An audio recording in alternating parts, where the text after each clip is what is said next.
সীমান্ত হত্যা নিয়ে প্রশ্ন করতেই গলা শুকিয়ে গেল ভারতীয় হাই কমিশনারের। এরপর যেন মুখে কুলু মারলেন, কোনো জবাব না দিয়েই কৌশলে এড়িয়ে গেলেন প্রসঙ্গ। ভারতীয় হাই কমিশনার প্রণয় ভার্মা সীমান্ত কেন্দ্রিক সম্পর্ক নিয়ে নতুন পররাষ্ট্র সচিব মোহাম্মদ জসিমউদ্দিনের সঙ্গে আলোচনা করেছেন। তবে সীমান্ত হত্যা নিয়ে সাংবাদিকদের প্রশ্নের কোনো জবাব দেননি তিনি। মঙ্গলবার পররাষ্ট্র সচিবের সঙ্গে সৌজন্য সাক্ষাৎ শেষে সীমান্ত হত্যা নিয়ে সাংবাদিকদের প্রশ্ন এড়িয়ে যান প্রণয় ভার্মা। কিন্তু স্পর্শকাতর বিষয়টি নিয়ে কেন কোনো মন্তব্য করতে রাজি হননি ভার্মা, আর এ নিয়ে কি মন্তব্য করেছেন সমালোচকরা, এ নিয়ে বিস্তারিত থাকছে প্রতিবেদনের বাকি অংশে। আর কেটিভি নিউজ 24 চ্যানেল থেকে আপনাদের সাথে আছি আমি মেহেদি হাসান। ভারতীয় হাইকমিশনার বলেন, নতুন পররাষ্ট্র সচিবের সঙ্গে সৌজন্য সাক্ষাৎ হয়েছে। সম্পর্কের ক্ষেত্রে পররাষ্ট্র মন্ত্রণালয় গুরুত্বপূর্ণ অংশীদার। একে অপরকে জানার জন্য একটি ভালো সাক্ষাৎ ছিল এটি। সীমান্ত কেন্দ্রিক আলোচনা হয়েছে, তবে খুব বিস্তারিত আলাপ হয়নি। প্রণয় ভার্মা বলেন, বাংলাদেশের সঙ্গে আমাদের গভীর সম্পর্ক রয়েছে। দুদেশের নিরাপত্তা ও উন্নয়নে আমরা একসঙ্গে কাজ করে যাচ্ছি। আমরা সেই সম্পর্ক চলমান রাখতে চাই। আমরা সামনে আরও কাজ করতে চাই।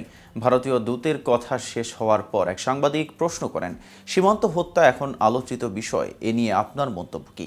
জবাবে হাইকমিশনার বলেন, এ নিয়ে পররাষ্ট্র উপদেষ্টা কথা বলেছেন, এর বাইরে কোনো কথা বলেননি প্রণয় ভার্মা।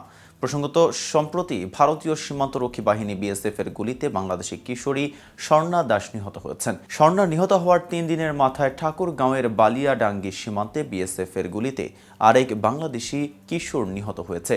এদিকে সীমান্তে বাংলাদেশি হত্যার ঘটনা আর যেন না হয় সেই বিষয়ে ব্যবস্থা নেওয়ার জন্য সংশ্লিষ্টদের আদেশ দিয়েছেন স্বরাষ্ট্র উপদেষ্টা অবসরপ্রাপ্ত লেফটেন্যান্ট জেনারেল মোহাম্মদ জাহাঙ্গীর আলম চৌধুরী। মঙ্গলবার সচিবালয়ে দুর্গাপূজার আইন শৃঙ্খলা নিয়ে বৈঠক শেষে সাংবাদিকদের এক প্রশ্নের জবাবে তিনি কথা জানান। সীমান্ত হত্যার বিষয়ে জানতে চাইলে স্বরাষ্ট্র উপদেষ্টা বলেন, বর্ডার কিলিং নিয়ে এখানে একটু আলোচনা হয়েছে।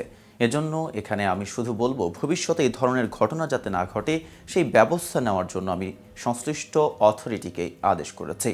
আমি আশা করব ভবিষ্যতে এই ধরনের ঘটনা ঘটবে না। তিনি বলেন, আমি আপনাদের কাছে অনুরোধ করব ভবিষ্যতে যাতে এই ধরনের ঘটনা না ঘটে আপনারাও আমাকে সাহায্য সহযোগিতা করবেন। উপদেষ্টা বলেন, পূজার সময় আরেকটি সমস্যা দেখা দেয়। যেহেতু আমাদের যাওয়া আসা করে, এপারের লোক ওপারে পূজা দেখতে যায়, আবার ওপারের লোক এপারে পূজা দেখতে আসে। এখানে সবাইকে আমি অনুরোধ করেছি, এবার আপনারা বর্ডার বেল্টে ভালো ভালো পূজা মণ্ডপ করেন, যাতে আমাদের লোক ওই পারে না যায় পূজা দেখার জন্য, ওই পারের লোকও যেন এই পারে না আসে।